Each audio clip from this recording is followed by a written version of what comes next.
separate with your wife, to separate with your spouse.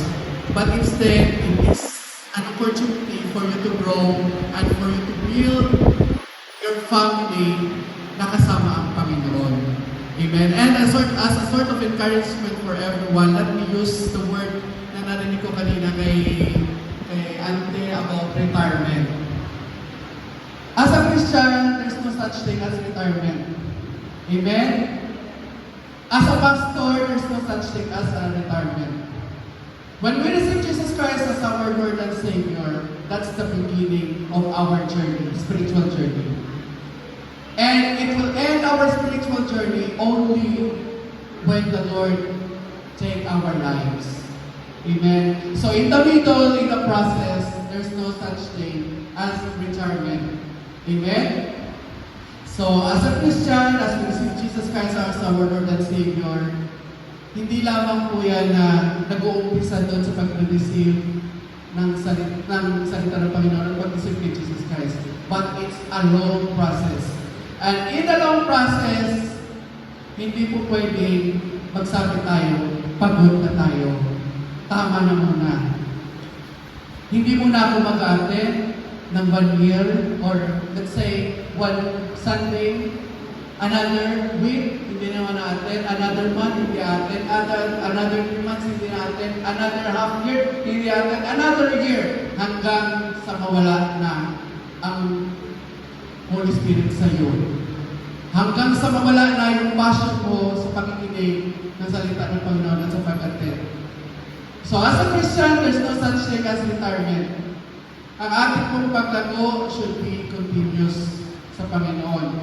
May mga times na tayo ay napapagod, that's normal. Wala ni isang Kristiyano ang hindi nakaramdam ng physical na kapaguran.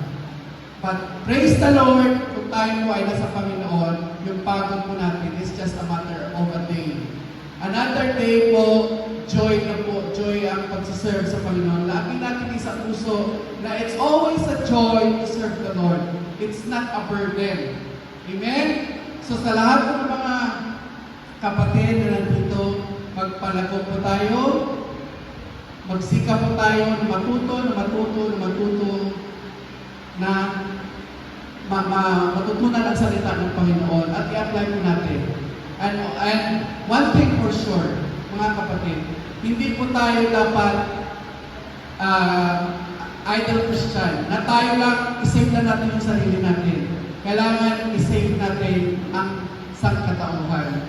Amen? As much as we can, we have to share the Word of God because we have an obligation to share the Word of God because the Bible says, those who have the Word of God should share the Word of God. Alalahanin po natin, wala pa po tayo sa Panginoon, tayo rin po ay ang life po natin is totally different from our current life.